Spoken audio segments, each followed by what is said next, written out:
はい、どうもです。今回はですね、すごいことになってますよ。このキッチン史上最大の魚が来ます。ということで、搬入していきましょうか。もう俺何回でも言うけど、キッチン以外はね、この家何もリフォーム完成しなくてゴミ屋敷なんで、汚いです。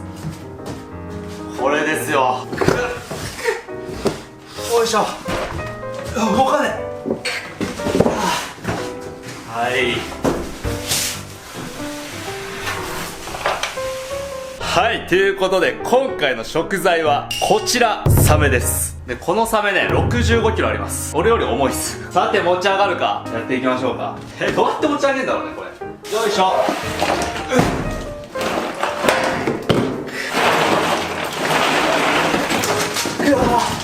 うわぁ、重いって。持ち上がるもんだね、65キロ。無理だと思ってたけど。はい、ということで今回ですね、こちらサメっていう食材ですね。いや、何のサメだよってね、皆さん思ったと思うんですけど、わかんないです。はい。サメね、本当にね、特定するのがめちゃくちゃ難しくて、ツイッターで聞いて教えてもらってるんですけども、27000人が誰も知らんかった。誰もわからんかった。マジでね、謎のサメです。メジロザメっぽい見た目してるんですけどね、何かわかんないんですよ。可能性としてはワンチャンなんですけど、魚って結構近い種類でね、交脱したりすることがあって、例えばイシダイって石垣ダイが交脱して、石垣イシダイっていうね、魚がね、生まれたりとかね、あったりするんで、もしかしたら交脱種なんじゃないかみたいなね、話も出てきてるんですけども、今日はですね、この謎のサメさばいていきます。ということで、早速観察していきましょうか。さて、こんな感じです。で、メジロザメっぽいって言ったのは、このヒレがですね、普通のサメと比べて、すごいね、でかいんですよ。これがね、メジロザメの特徴なんですけど、ただ、メジロザメとはまだ断定できないくらいなんですよね。で、サメはですね、ここら辺にロレンチン器官っていうものがあって、拡大するとね、ちっちゃい穴がね、無数に開いてるんですよ。ちょっと集合体恐怖症の人はきついかも。はい。拡大するとこんな感じです。これがロレンチン器官で微弱な電流とかをね、感じてるって言われてます。で、ここがエラですね。サメのエラはね、こんな感じで何個かこういう穴があって、この中をね、見たら、エラがちゃんとあるんですよ。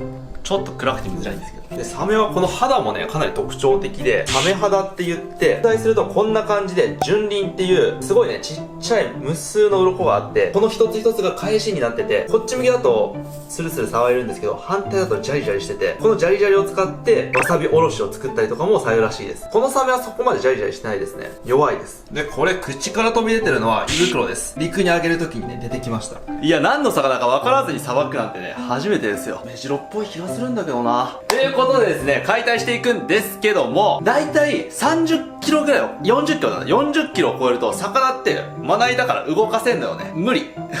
なんで、とりあえず動かせるように、一旦ヒレを全部取って、その後にですね、内臓を取り出して、そっから、動かせそうだったら動かして解体していこうかなと思います。っていうのも、さばく方向と逆方向に置いてしまったよね。本当はこっちが頭だった。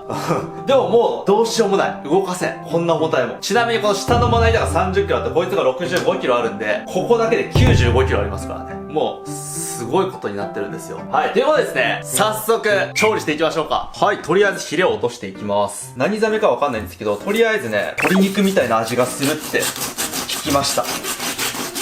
ほらね、逆に置いちゃったから。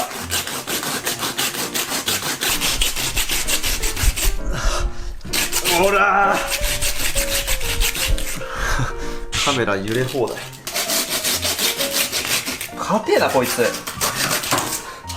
うおー、どこいい色してきた。はい、取れました。結構でかいね。いいフカヒレが取れそう。次回作るフカヒレまだわかんないけどてかこのサメ硬いわ。ちょっと前にね440キロのねイタチダイをさばいたんですけど、あれはねすっげえ余裕でニコニコ引けるんだけど、これ硬い。サメによって全然骨の硬さ違うんだね。さてどんどん切り落としていきましょう。次はね胸びれ。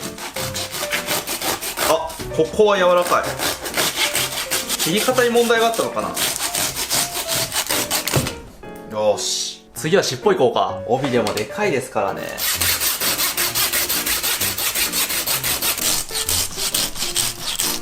ものすごい血が出てきてる。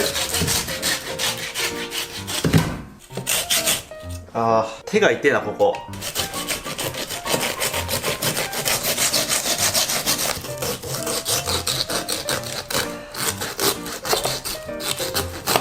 オッケー。あとはここのちっちゃいのですね。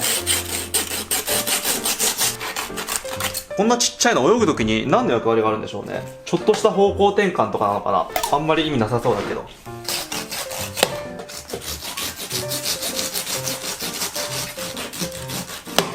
はい、ということで、ヒレを落とし終わりました。で、こっからお腹を開いていくんですけども、サメはですね、卵体性って言って、卵を孵化させて赤ちゃんの状態で産む種類が結構多くて、おそらくこの種類もね、そうだと思うんで、もしかするとサメの赤ちゃんが出てくるかもしれないです。一応期待だけしとこう。それはね、見てみたいんですけど、まだ見たことないですよね。ということで、開いていきますか。それではお腹を開いていきましょう。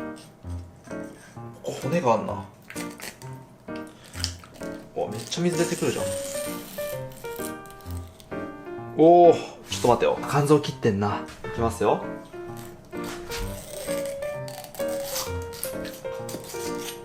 はい、それじゃあお腹の中見ていきましょうか。いきます。おー。で、これ、すごいでかいね、内臓があるんですけど、これはね、肝臓です。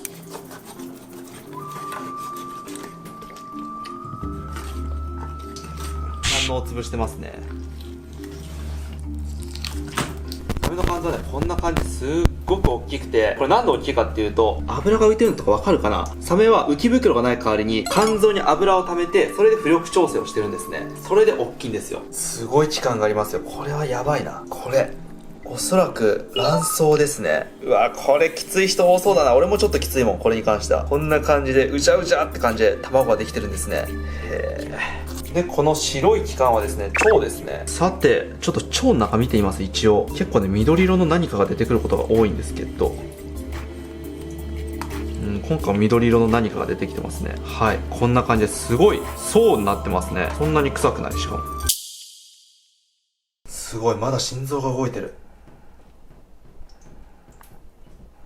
ほら。うわぁ、心臓が動いてる。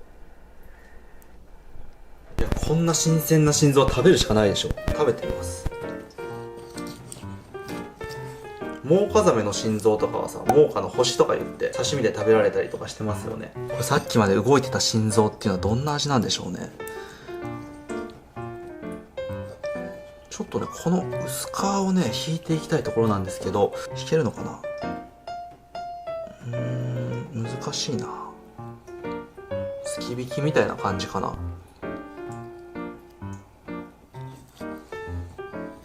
いい感じでしょ。ほんじゃ食べやすいサイズに切って、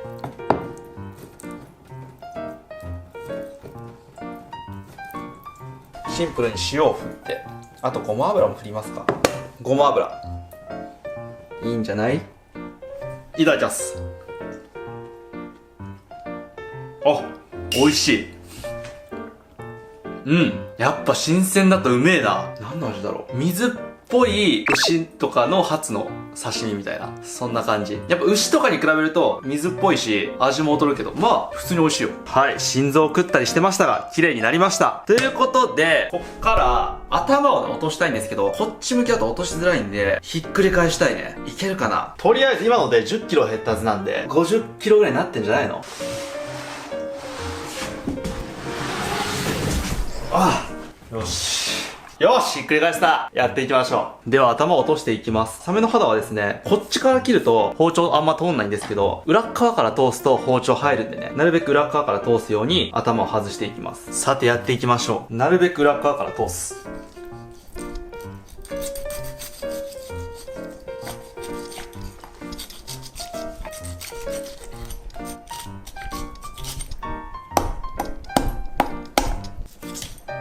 なんか骨があるんですね、ここに。もうひっくり返すのも大変なんで、このままいっちゃいますか。あ、難しいな、これ。どこだ、ここか。やっぱここに骨が入ってんだよ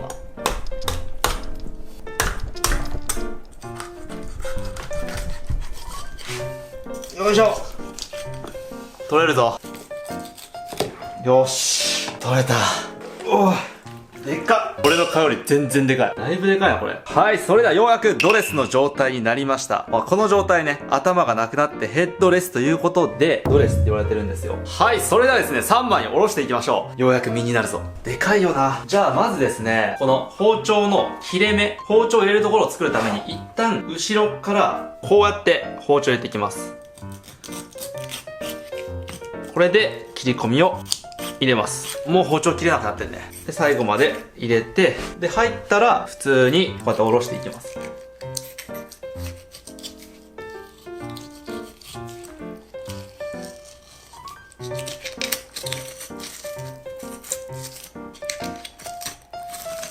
じゃあ反対側やりましょう。なんかマグロみたいだよね。よいしょ。重たいんだよな、いちいち。40キロぐらいありますからね、これも。40キロないか、もう。30キロぐらいあるな。はい、それではまた、後ろから包丁を入れていきます。切れねえ。ちょっとだけ取れてきました。あ、全然違いますね。はい。サメはね、本当にすぐ切れ味がダメになるんだよね。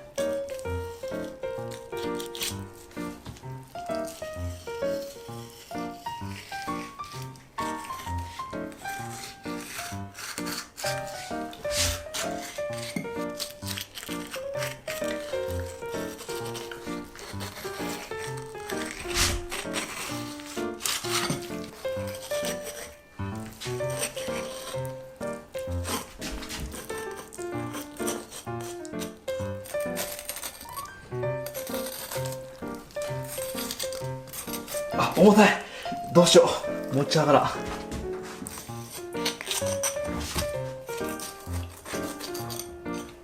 ん。でかすぎる。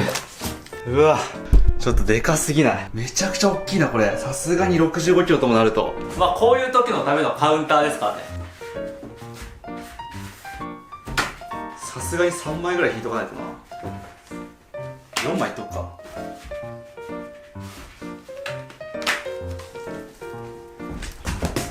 よいしょ。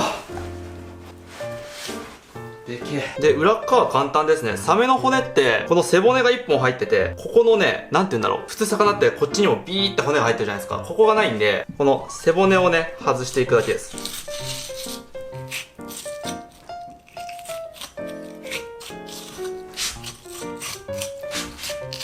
ここを取り外していくだけです。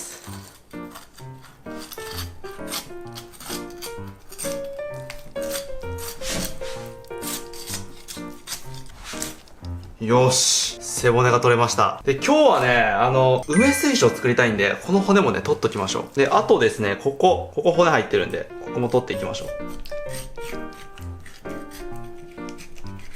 ここにね、ちょっと骨が入ってるんですよね。これは背びれを動かす筋肉と骨ですね。まあ、縁側みたいな場所ですよね。縁側か。普通に縁側だわ。よし。OK。取れました。あとですね、ここにも残ってるんで、これも取っていきましょ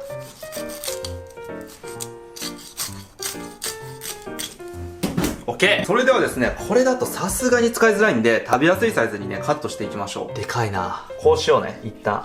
で、サメはね、こう腹骨も入ってないんで、そのまま切れますよ。こ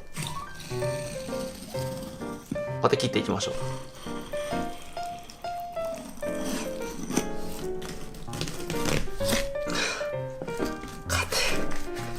切れ味がダメになってる。よいしょ。オッケー。これがハラミですね。まあ別に油乗ってないんでね、別にハラミが美味しいとか特にそういうのはないね。また研いできました。ほら全然違うでしょ。すぐ切れ味悪くなるんだか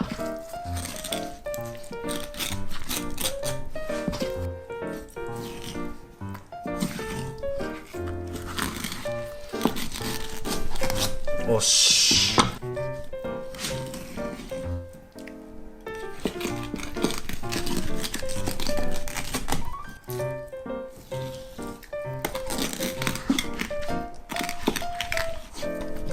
ダメだ。もう切れない。一瞬で切れ味がダメになる。この皮を切ると。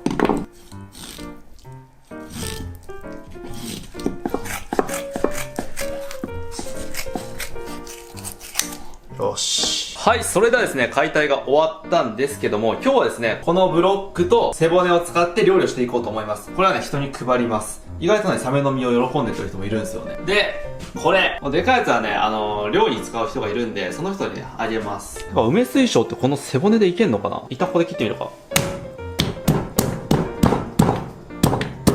硬えな。梅水晶、軟骨があればいけるんですけどね。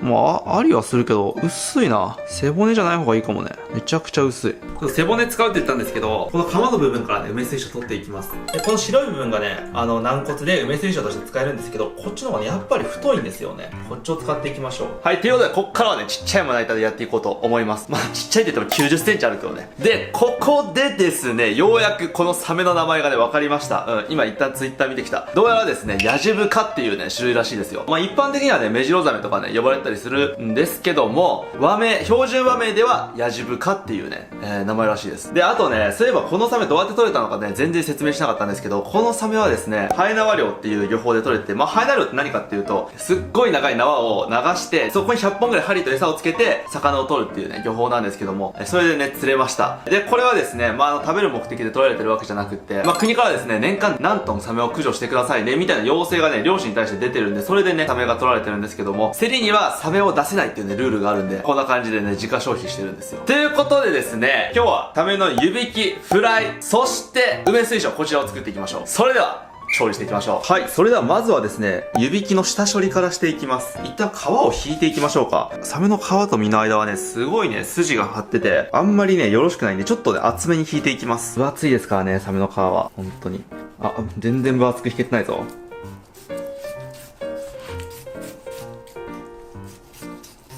よし。だいぶ分厚いね。まあいいでしょう。ちょっとビビりすぎましたね。で、この皮もね、茹でて、純輪を外して、この白い部分だけにしてね、食べたりしたらコリコリしてね、美味しいです。ただ今回はやりません。そしたらね、とりあえず切り分けていきましょうか。いきまーす。はい。ちょっと分厚いかな、湯引きにしては。ちょっとでかいな、これ。でかすぎるな。巨人の食事よ。こんぐらいでいいよ。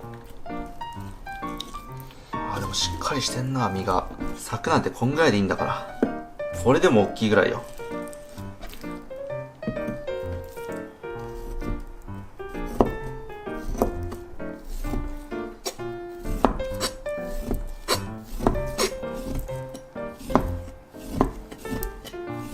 ちょっとこれ刺身で食べてみる？絶対美味しいじゃん。食べよう。でっけえな。こんぐらいだな。ちょっと醤油をかけてね、もう直接がけ。オッケー。食べてみよう。ちょっと待って。やばいぞ。別にそこまで美味しくないんだけど、今までのサメの刺身史上ダントツにうまい。びっくりした。びっくりした。うわ。ちょっと待って、もう一個食べよう。ちょっとやばいぞ、これ。ついに来たぞ。美味しいサメ。感動しています、今。皆さん、僕感動しています。今までサメの刺身食って、一度も美味しいなんて思ったことなかったんですけど、イタチザメのカマは美味しかったけど、そこ以外は別に美味しいと思ったことなかったんだけど、うまいぞ、こいつ。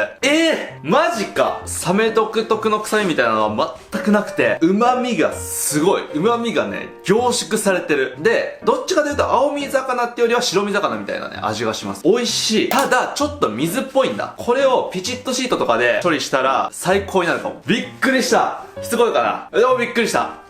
まあ、サメで比較するんだったら、イタチザメが2点ぐらい。ドチザメは10点ぐらい。ネムリブカは13点ぐらい。ヤジブカは70点ぐらいある。めちゃくちゃ美味しいってわけじゃないけど、全然刺身としていける。びっくりした。よし、続けていきましょう。ちょっと軟骨がついてんな。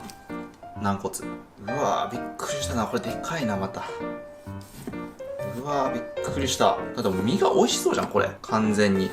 イタチザメとか見た目からまずかったもん。多分でもイタチザメの切り身でこれ釣れてんじゃないかな。イタチザメの切り身はハエ縄漁に使われてましたからね。とんでもない量あったからな、あれ。まだ使ってるって言ってたもん。イタチザメの切り身。オッケー。で、サメはですね、このままだとね、やっぱり水っぽいんで、一旦塩漬けっていうかな、塩で揉み込んで、水分を出させることによって、水分と一緒にね、臭みとかアクとかを抜き出して、で、そっから水洗いして調理したら、湯引きは美味しいらしいです。やっぱり湯引きみたいなね、シンプルな料理っていうのは、やっぱ臭みとかあるとストレートにきますからね。で、これが湯引き用です。一旦これで置いときます。で、こっちはですね、フライ用。ちょっと、可能性を感じたから、完全にプライベート用で、ピチッとシートで寝かしとく。巻きすぎじゃない？完全プライベート用です、これ。はい、それでは15分ぐらい置きました。すごいでしょ、これ。水足してないですからね。こんだけ水が出るんですよ、サメって。で、このままだと塩辛いんで、水でね、洗い流していきます。お、めっちゃ身締まってる。いいね。オッケーオッケー。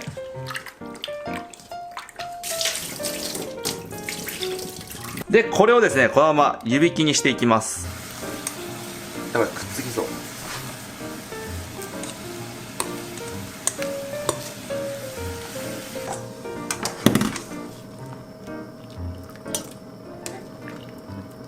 まあ半生ぐらいですよね。半生ぐらいで冷やしていきましょう。これを入れていきます。で、これで水切って完成ですね。はい、じゃあ次はですね、梅水晶を作っていきましょう。皆さん、梅水晶って知ってますか？もともとはサメの軟骨で作るもんなんですよ。よし、やっていきましょう。ここ使おう、ここ。でもね、俺もね、梅水晶を作るの初めてなんですよ。ほら、だいぶ軟骨あるでしょ。このなんかエラ周辺の骨は軟骨でできてるんですね、かなり。軟骨成分が多い。やっぱサメの骨って言っても、軟骨が多い場所と少ない場所がありますよね。ここにも軟骨がある。結構でかい、この骨。もしかしたら。どうなってん？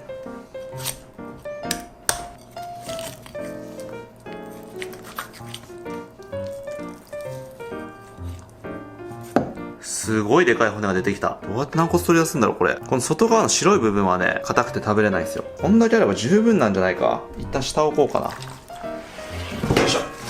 取り出していきますか。これどうやって取り出すんだろうね。骨も結構硬いからね、こういうの。どうやって取り出すんだろう。怖いな。なんかね、もう、フカヒレもそうだけどさ、サメを加工する情報が全然ネット上にないんだよね。すっげえ硬い。もう手切りそうで嫌だな、これ。あ、でも切れはするんだ。なるほど。うわぁ、怖え。こんな硬いものでさ、ズッてなって手切ったら結構深くまで切れそうだから嫌なんだよな。すんげえヌルヌルしてるし。ちょっと一旦こんぐらいに切ろうかな。オッケーオッケー。もしかしたら茹でてから切ると楽なのかな。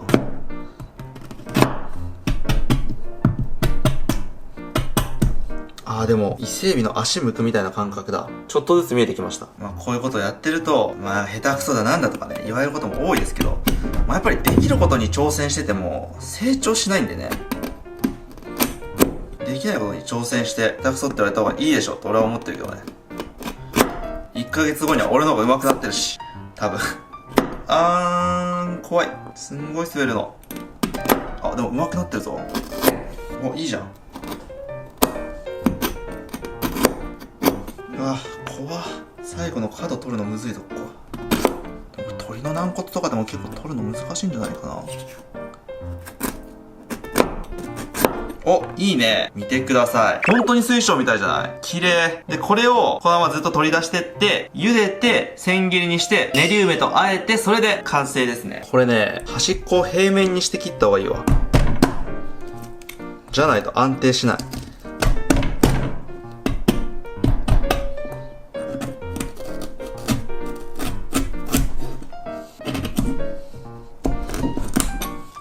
よいしょ。すげえな、これは。めっちゃ入ってる。はい、ということでですね、軟骨をいくつかね、取り出すことができました。ここからね、茹でていきます。セット。はい、じゃあ入れていきます。すごい、白くなった。ナタデココみたい。よし、いいんじゃないかな。どんぐらい茹でるんだろう。白くなりましたね。で、これを氷水で冷やしていきます。ボウルがでけえ。で、冷えたら、うわ、冷て。これをですね、細く千切りにしていきます。はい、それでは細く切っていきましょう。もうね、まな板が白くて見えない、よく。まあ、イメージとしては千切りみたいな感じですよね。これをもうちょっと細かく切っていくという。さて、切り終わったところでですね、器に移して、意外と簡単に作れるもんだね。もうちょい細く切った方がね、いいかもしれない。けど、これ切るの難しい。で、これ、練り梅を合わせていきます。まあ、梅を叩いてやってもいいと思いますよ。これでいきます、今回は。こうやって合わせて、全然混ざらないな。はい。OK! これで梅水晶完成ですね。最後、フライを作っていきましょう。小麦粉、卵、パン粉、そしてサメの切り身。もう準備しておきました。で、まず、これ、身を袋の中に入れていきます。で、シェイクしていきます。OK。で、小麦粉つけたやつを卵にね、入れていきます。卵をつけて、パン粉をつけると。卵をつけて、パン粉をつけると。これはね、もう覚えましたよ。右手でしか卵を触らないようにすれば、左手は汚れないという。当たり前ではありますけど、当たり前ができるってね、重要だから。うるさいね。よーし、揚げていこう。着火。よし、いいでしょう。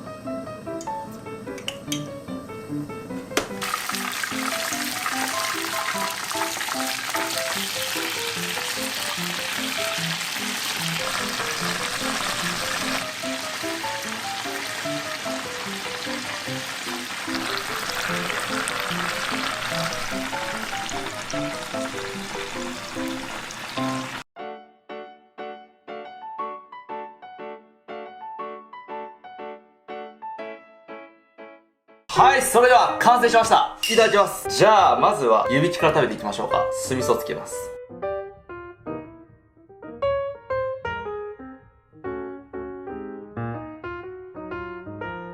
いただきます。ちょっと待てよ、これ。うまいぞ。なんか、今まで食べてきたどの魚にも当てはまらない味で、変な食感ではあるんですけど、うまいぞ、これ。俺、サメってまずいもんだと思ってたな。まずいっていうか別に美味しいもんじゃないと思ってたな。これ、美味しいぞ。ちょっとポン酢でも食べてみよう。いや、うまいぞ。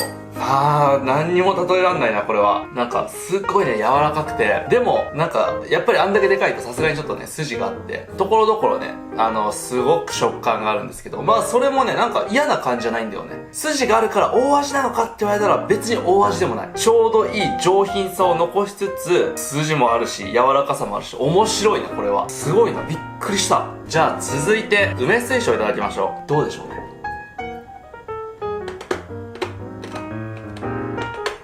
切るのがでかすぎたな。硬い。でも梅水晶だわ。硬いけど。もうちょい細く切んなきゃ。ゴリゴリしてる。酒のつまみって感じだね。梅水晶です。はい。なんか物好きな居酒屋とかにはね、置いてあったりするんで、皆さんもぜひ食べてみてください。鶏の軟骨とか使ってるかもしんないけどね、もしかしたら。本当にサメの軟骨使ってるかわかんないけど。店のやつだね。止まらんね。さて最後フライ。ソースかけます。いただきます。なるほど、そうくるか。皆さん何の味がすると思います？これ、びっくりするよ。これね、豚肉の味がする。豚肉だわ。ちょっとだけ食感が違うけどね。風味とかも豚肉。怖い。豚肉なんだけど。何これ？めちゃめちゃ豚肉じゃん。マジで豚肉。びっくりしてる。豚肉ですね、マジで。風味もそうだし、噛んだ時に、なんか豚肉って口の中にちょっと残るじゃないですか。魚ってさ、噛んだらさ、ふわって口の中で結構すぐなくなっていく感じがするんですけど、フライね。豚肉みたいな、とんかつみたいな感じで、全然ね、身がね、残るんですよ。豚肉でした。はい、それでは、ごちそうさまでした。ちょっとね、びっくりでしたね。ヤジ豚。このサメはね、うまいです。まあ、俺がサメをさばいた時はね、毎回言うんですけども、サメの感想とか言ったら、なんかあの人はサメはこういう味だって言ってたとかね、まあいろんなことを言ってくる人がいるんですけど、マジでね、サメって奥が深くて、もう種類ごとに全然味違うから、びっくりするぐらい味違うから。まあもしね、サメが食べたい方いらっしゃいましたら、ヤジ豚おすすめです。はい。美味しいです。ということでですね、最後までご視聴いただき、ありがとうございました。それでは、